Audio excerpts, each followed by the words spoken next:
The CBS Radio Mystery Theater presents...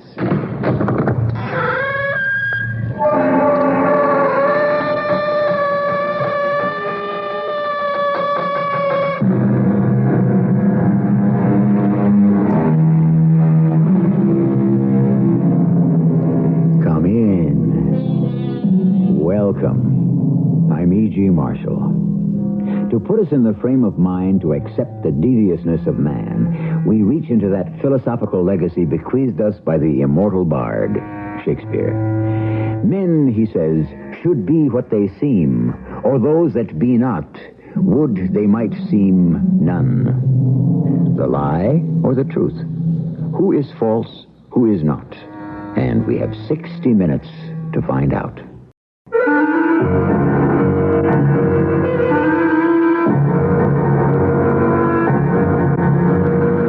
Our mystery drama, The Versegy Case, adapted from the classic German story by Karl Rosner, is dramatized especially for the Mystery Theater by Gerald Keane and stars Arnold Moss. I'll be back shortly with Act One.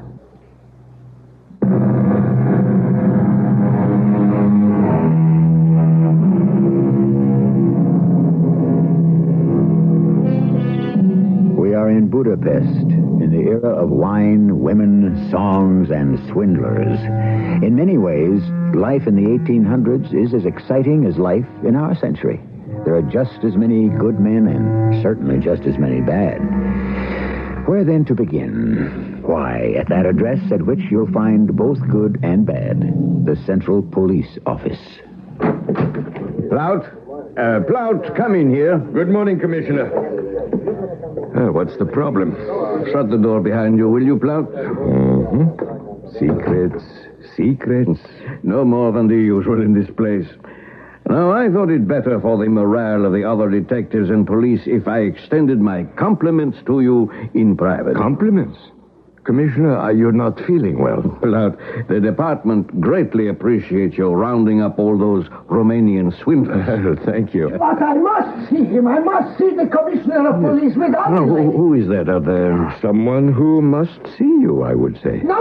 I do not wish to see the lieutenant, nor do I wish to see the captain. Either a nut or rich. Perhaps both. I'll take care of it. I am Detective Plout. Perhaps I can help.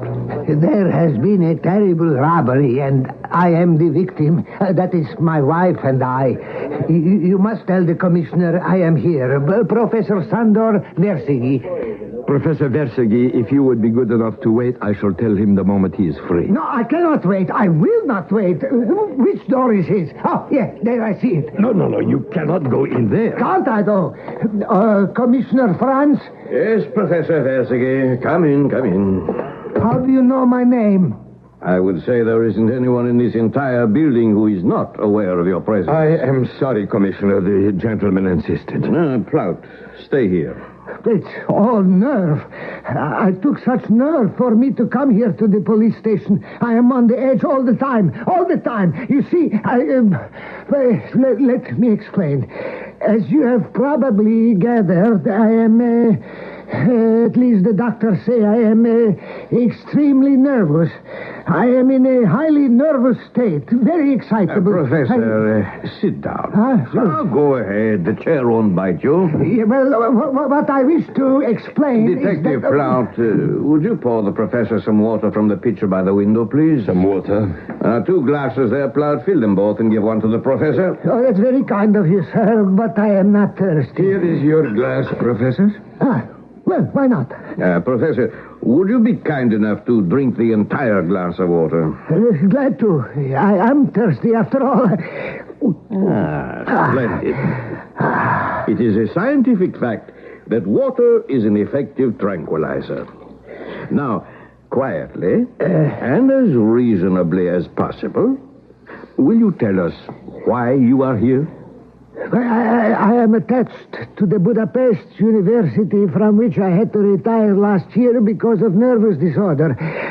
Last night, my wife and I returned from Vienna, where I had gone for treatment, and I was very tired from the journey. I went to bed immediately. This morning, to think of it. Clout, the other glass of water, quickly. No, I'm all right. I'm perfectly all right. This morning, you discovered you had been robbed. Commissioner Franz, how extraordinary. You should know that. I was told you had a sixth sense. It is Detective Richard Plout here who is blessed with a sixth sense. I have only the other 5. Now, to continue, Professor, you were robbed? In my study, I have a safe. The safe was open. I looked inside. 150,000 gulden worth of securities and almost all my wife's best jewelry are gone. And is there anyone in your household who might have a duplicate key? No one. We live in an apartment. It's very nice, 3rd floor on the Körnerstrasse. When we are there, a cleaning woman comes in every day. Downstairs is the janitor, but no one has any keys. Yeah. Do you suspect anyone you know who might rob you? Someone I know? Exactly what I said, Professor. Someone... Oh, no. Decidedly no. You are married, Professor? Yes. My wife accompanied me to the sanatorium near Vienna. She was with me the whole time. We closed up the apartment. Your wife was actually in the sanatorium while you were there? Oh, yes. They have accommodations for relatives. It was not very pleasant for her, but she is a devoted wife, and she wants me to be well again and get rid of this hateful nervous disorder. Fortunately, I have only been plagued with it this past year. Oh, she has been wonderful. One could not ask for more. I am a lucky man, and I know it. Why, I am 50 years old, and Helena is half my age. Indeed. 25, huh? That would interest you, Detective Plout, wouldn't it? And extremely beautiful, I am proud to say. Detective Plout, I would like you to take on this case. Knowing your interests and expertise, I think you might enjoy it. Solve it. Well, there's nothing more we wait for. Professor, take your umbrella and let us all go directly to your apartment.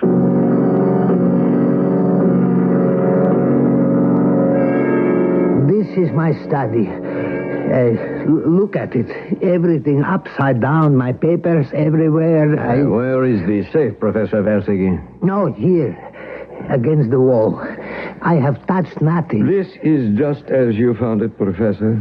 You haven't changed anything in the room? No, exactly as I found it this morning. I did examine the inside of the safe when I found the door open, but I touched nothing. My wife said I should not until it has been examined by the police. Oh, Helena, there you are. Good day, gentlemen. Oh, my dear. This is my wife, Helena, gentlemen. These gentlemen are from the police. You haven't been overdoing it, have you? Oh, the professor did not exaggerate. She is stunning. Mrs. Versegy, this is Commissioner Franz. My name is Richard Plout. My pleasure. Do you know whether any other pieces of furniture were damaged? Or whether anything else was stolen besides, I understand, the securities and your jewels? I would say no to both questions, Mr. Plout. The jewels and the securities were in a small box. It is still there. You can see it. But empty. That thief got himself quite a lot for his trouble. Plout, over here. Used matches, pieces of burnt candles. And what's this? I would say pieces of iron broken off. And there, on the floor, that piece looks like it was broken from a file. That's strange. I'll slip these into our envelopes. Anything else? I've already taken the cigarette ashes and the stubs. A very careless robber leaving the ends of cigarettes about. You are both very careful about your work. We try. Whatever is found at the scene of a crime is like handwriting. A personal message, in this case, from the thief. And you can trace the criminal with cigarette stubs and so on? We hope to. Commissioner, I would like your opinion over here, please. What is it, Plow? Will you examine the door of the safe? It's been hacked about. The hinges and the lock have been filed in a haphazard way. And if you look more closely, those marks have nothing to do with opening the safe. Yeah. You're right, Plout. The door was opened with a key. You agree, then? Oh, absolutely. The marks are made on the safe door after it was opened. An amateur trying to make it look as if it had been forced open. What are you two looking at now? These marks.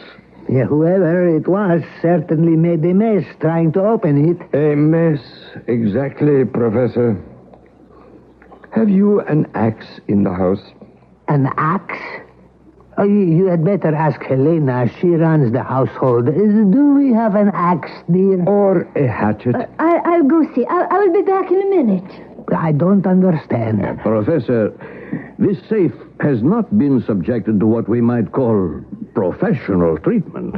You mean you can tell what kind of a person did this? No, there isn't a burglar tool used by a professional thief that does not leave its mark. We know them all. Here, however... This is our hatchet. We keep it in the kitchen. Will it do? Very nicely. Commissioner, would you like to do the matching? Thank you. Yes. Here, too. Yes. Ah, yes, what? This hatchet and these deep scratches and cuts match. Is that unusual? I don't think the professor understands what you are getting at, Commissioner. Unusual? Yes. I find it remarkable, sir, that the thieves should have maltreated your safe with your own hatchet.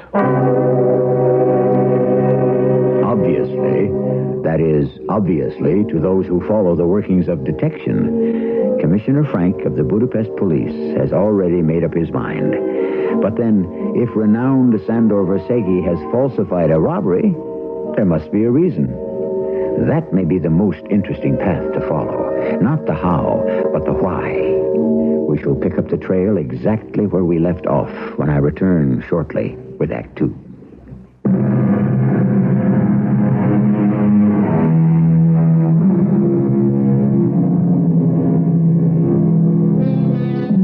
Semblance, dissemblance. That is the theme of this performance at Mystery Theater. Who is performing?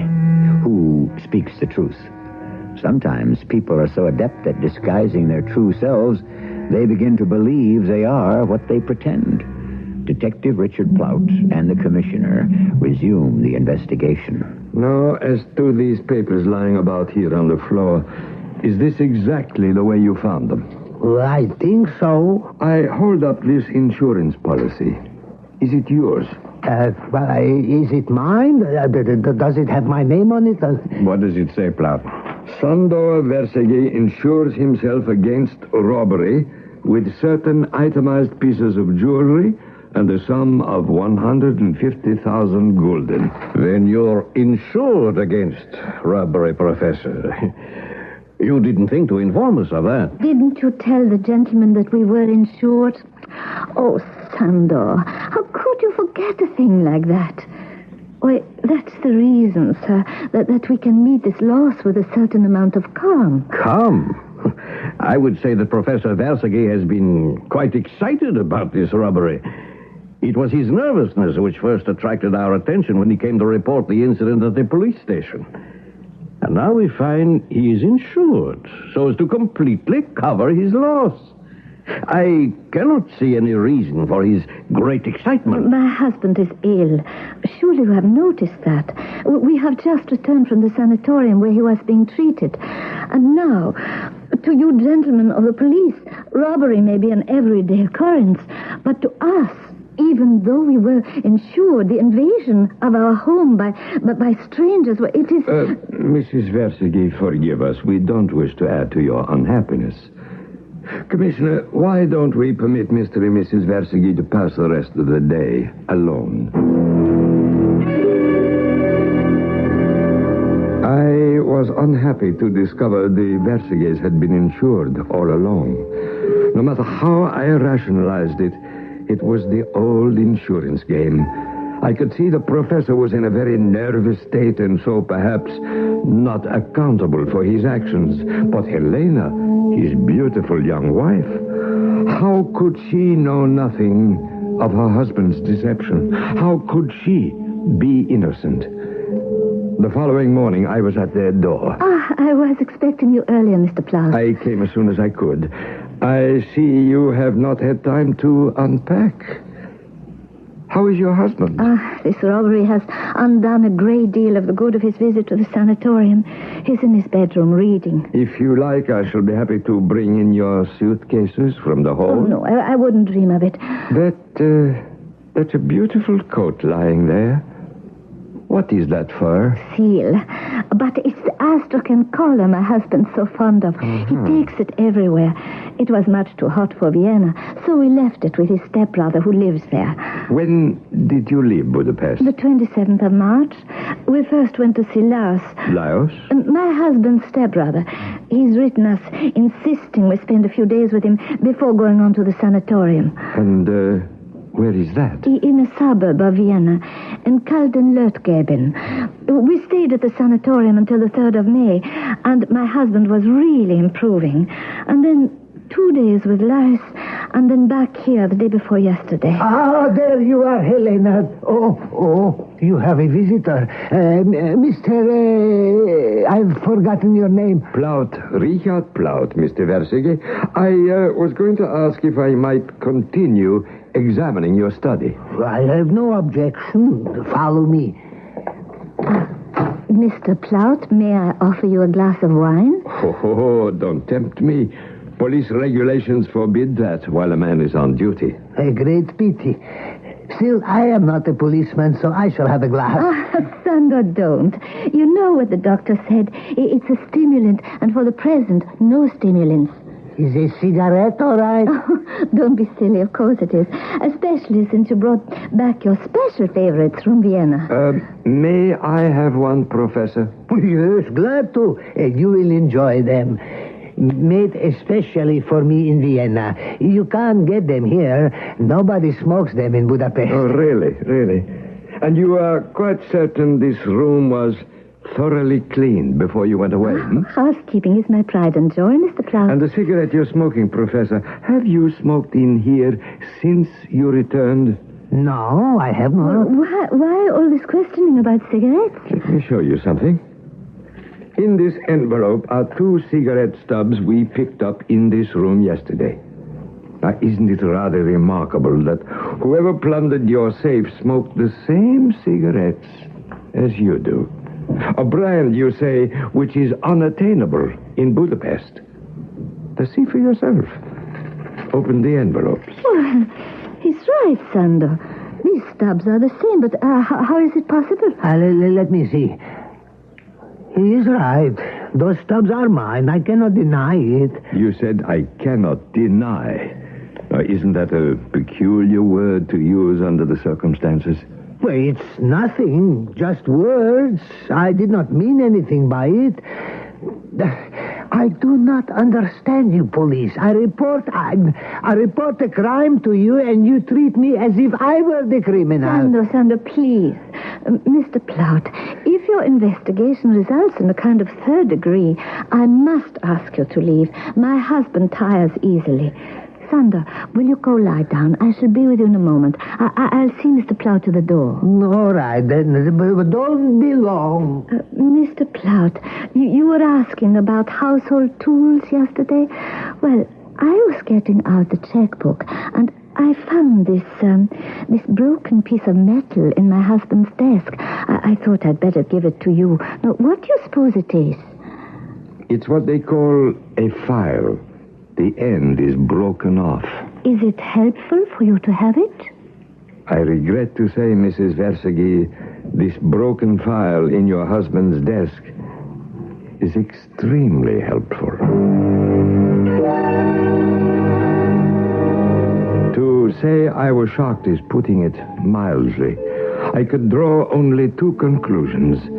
In attacking his safe to simulate a robbery, the professor had broken the file himself, or Mrs. Versegy was trying to implicate her husband. I went downstairs and asked if the janitor would see me. This is a respectable house. Why are the police asking me questions? When a robbery has been reported, we ask everybody. A robbery? Oh, where? Professor Versegy, upstairs on the third. Oh, he's quite mad. He complains about my children making noise. I don't think he's quite right in the head. If I wasn't sorry for his wife, I could make a few complaints myself. Indeed. Oh, he thinks he can make all the noises he wants, and that's all right. But if my children happen to run up and downstairs, it's not. What noises? I thought they were away for a month. Don't you think I know what's going on here? What kind of a janitor do you think I am? The professor came back one afternoon and evening about a week after they left.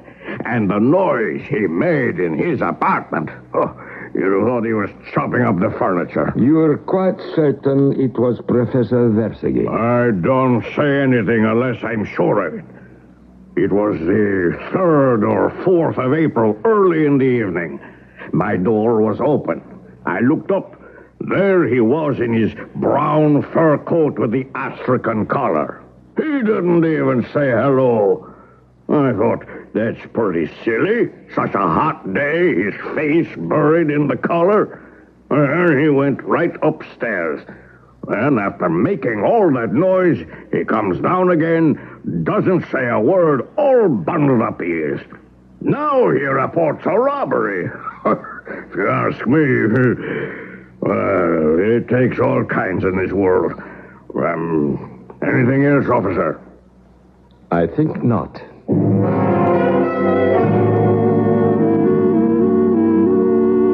How is the case going, Plout? It's not going very well. Oh, I'm sorry. I have some information that might cheer you. That list of Versegy's stolen securities we sent out. Here's a wire from a bank in Vienna. As per your inquiry, on April 6th, Hungarian bonds valued 40,000 gulden presented at Anglo Bank, Vienna. Money paid out. What do you say to that, Plout? Our man is supposed to be in a sanatorium, and he cashes in some of his own bonds. I better take the overnight train to Vienna. If you're going to the Anglo Bank to get a description of who cashed in the securities, you might also visit the Austrian bank. I have their telegram, and they bought 60,000 gulden worth of Versegy's securities. May I have both telegrams, please? Certainly.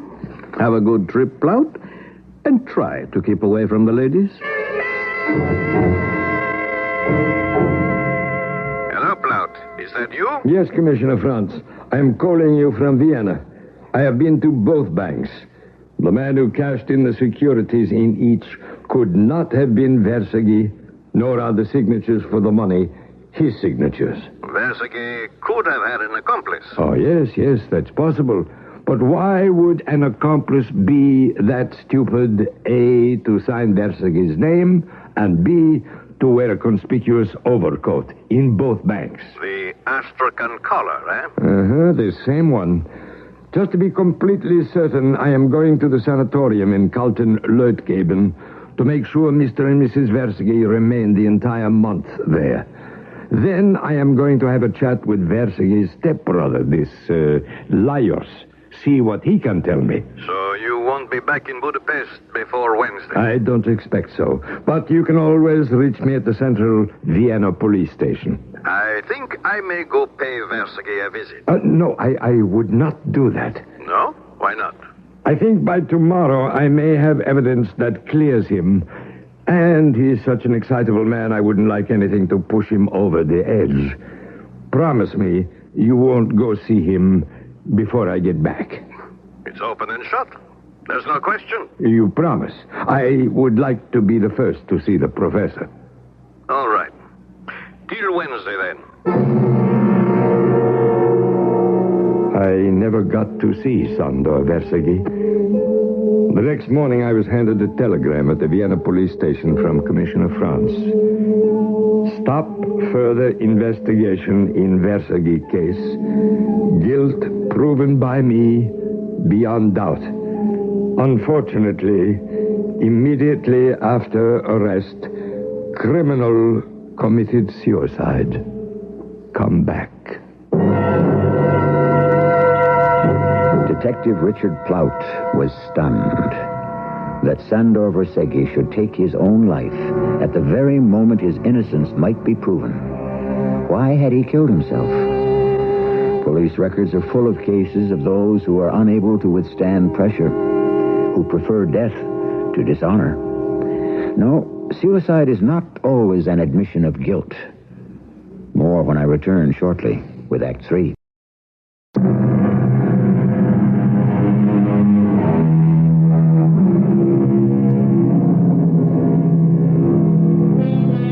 A trained investigator leaves not one stone unturned, whether it be a slight case of theft or a serious case of murder. It is the very nature of the man to seek after the truth, however cleverly it may be hidden. Such a man is our detective, Richard Plout. He takes up the story. Versegy Lajos, Schwind Street 3 was the address in the directory. I know that the Versegys had stayed with his stepbrother before and after the professor's month in the sanatorium. Lajos Versegy was a heavily built, clean-shaven man with thick black hair. He sat me in his drawing room, his back to the window, keeping his face in the shadow, an old trick. So you are from the police, are you? Is something the matter? You have a stepbrother in Budapest? Yes, indeed.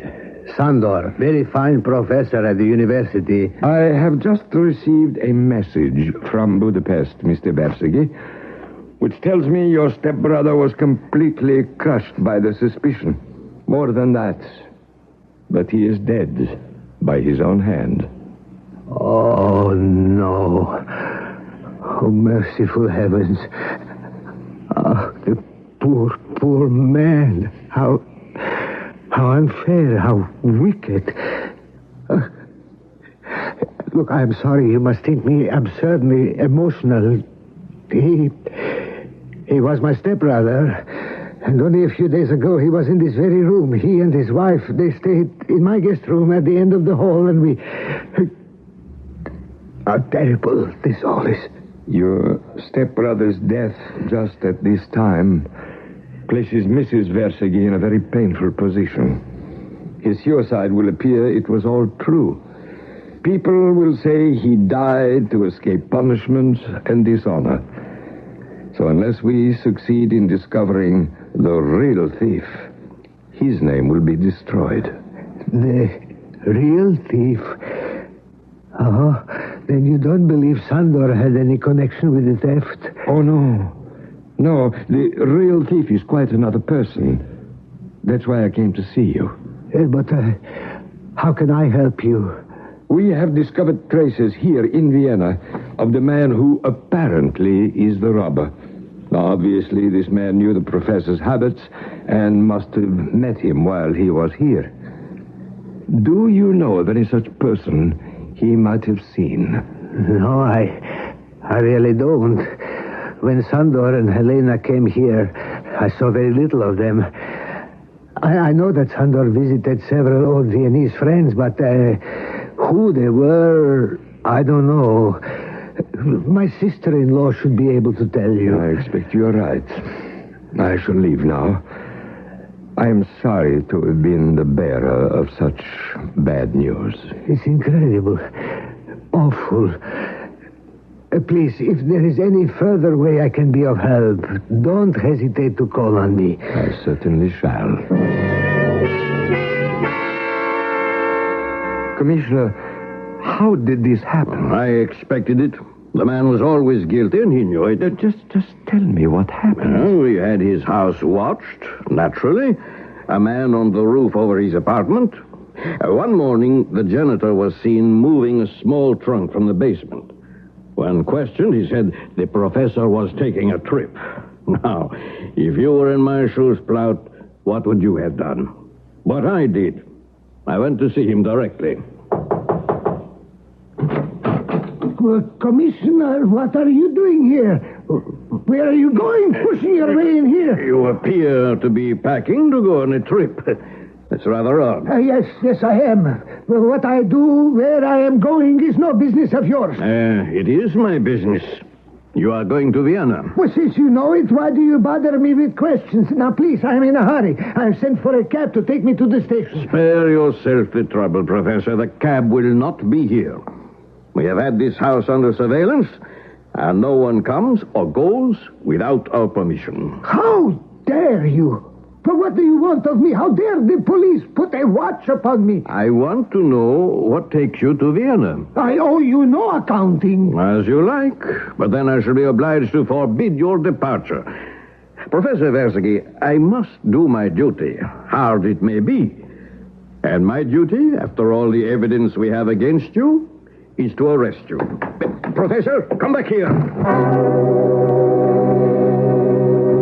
What happened then? He ran down the stairs, but I had a policeman on duty there. So he turned around and raced up the stairs, crying all the time, I am innocent, I am innocent. He went up another flight, calling out to his wife who hadn't come home yet. How ghastly, the poor, demented man. Another one of our men came downstairs from the roof. Versegy kept running back and forth, calling, Helena, Helena. And then I think he lost his head completely. I tried to reach him, but he eluded me on the stairs, ran out into the street blindly, right into a big van which could not stop. He was dead when I got to his side.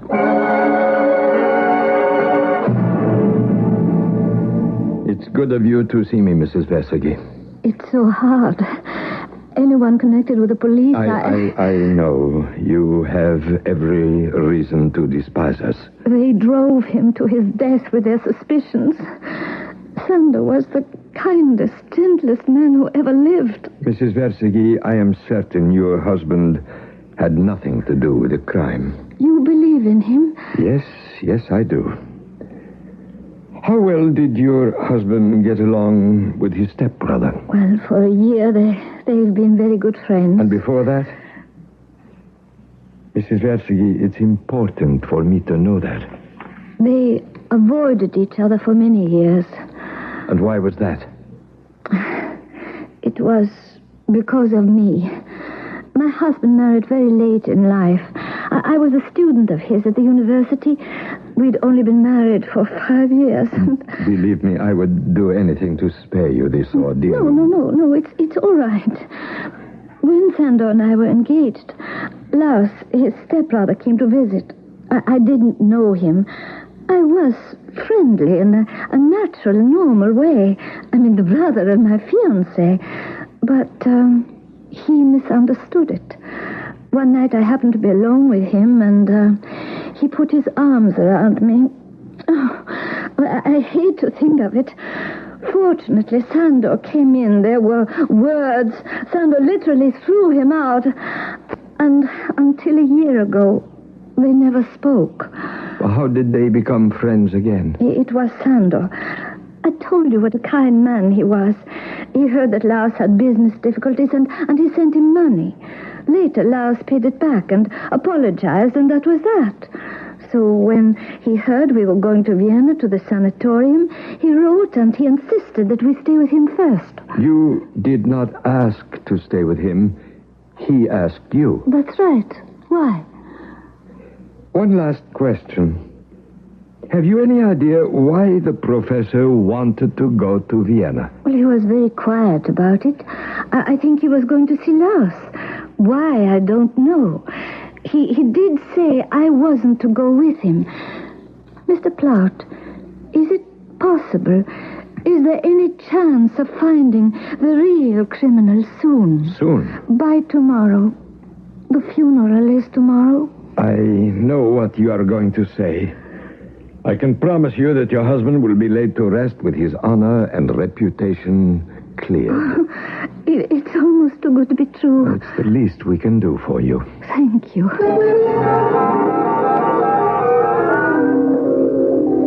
Mr. Plaut, I did not expect you back in Vienna so soon.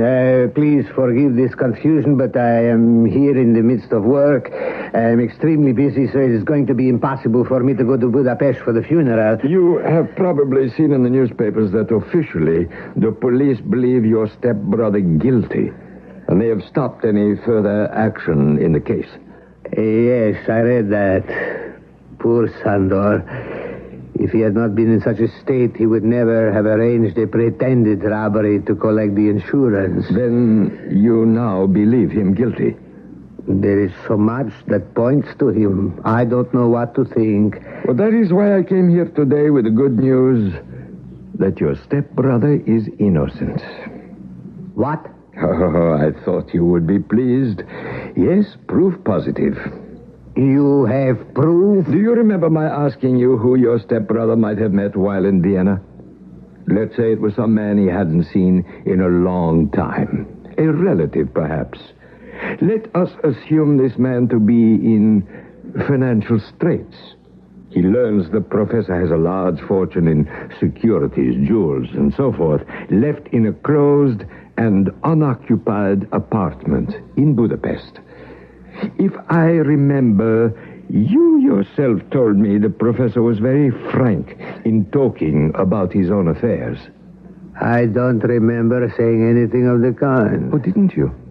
Oh, then I must be mistaken. But it doesn't matter. We're only talking about possibilities. Let's assume Professor Versegy told this interesting fact to, say, to you, for instance. Yes, to you. Or to anyone else, let's say, to the robber who took the money eventually. We know for a fact the robbery took place April 4th, 2 days after the professor entered the sanatorium. The janitor saw the robber pass in and out and thought he was the professor because he wore the professor's fur overcoat. The police took for granted the robbery was faked, since keys had been used to enter the apartment and to open the safe, and a certain kind of cigarette had been smoked, marks made on the safe by a kitchen hatchet, etc., etc., etc. Did they find all these things? Oh, they did. But in my opinion, these things prove the professor's innocence. I really cannot understand. It looks to me as if the real robber wanted to throw suspicion on your stepbrother. Don't you think so? I don't know. There is one missing link in our chain of evidence. How did the robber come into possession of Professor Versegy's overcoat and his keys? Any ideas? I am up to my neck in work. I'm no detective, and I would very much prefer that you follow up your investigations alone until you really need my help. I need it now. You see, Mr. Versegy, my theory for the solution is very simple. I believe your brother left his overcoat and his keys with the robber here in Vienna in some place where he thought them safe. A great deal warmer in Vienna than Budapest. It would be natural to leave it here with you. Let us say in the room you had given him, huh? Will you excuse me if I ring for your maid? What right do you have to come barging in here and to... You rang, sir. Would you please show me the room occupied recently by Professor and Mrs. Versegy? Certainly, sir. This way. Madame, do you remember the professor's visit early this month? Did he leave anything here when he went to the sanatorium? Oh, yes, sir. This was their room. He left his fur overcoat and some other things. They were locked in that cupboard. Uh-huh. Who had the keys to this cupboard? Oh, Mr. Versegy gave the key to the professor. He took it with him. Oh, dear me. Someone must have mislaid the key. The door has been forced from its hinges. Look carefully. What are you doing? Mr. Versegy, the police are the ones who ask the questions. Notice, sir, someone has tampered with the hinges of this cupboard door. What do you mean? I have found the missing link in the chain of evidence. Lajos Versegy, I arrest you in the name of the law. Detective Richard Plout kept his word. And the following day, Sando Versegy was buried with honor and dignity befitting an honest man. Perhaps in death, the professor has a lesson for all of us. How sacredly reputation must be guarded. How fragile a thing it is. And should it be lost, it is rarely regained. More on this when I return shortly.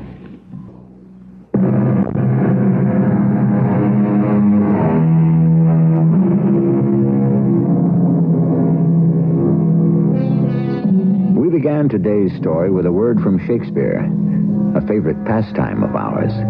For the tragedy of Sando Versegy was also the tragedy of Othello, who said, "Who steals my purse steals trash. 'Tis something, nothing. 'Twas mine, 'tis his, and has been slave to thousands. But he that filches from me my good name robs me of that which not enriches him, and makes me poor indeed." Our cast included Arnold Moss, William Griffiths, Carol Teitel, and Robert Dryden. The entire production was under the direction of Hyman Brown. This is E.G. Marshall inviting you to return to our Mystery Theater for another adventure in the macabre. Until next time, pleasant dreams.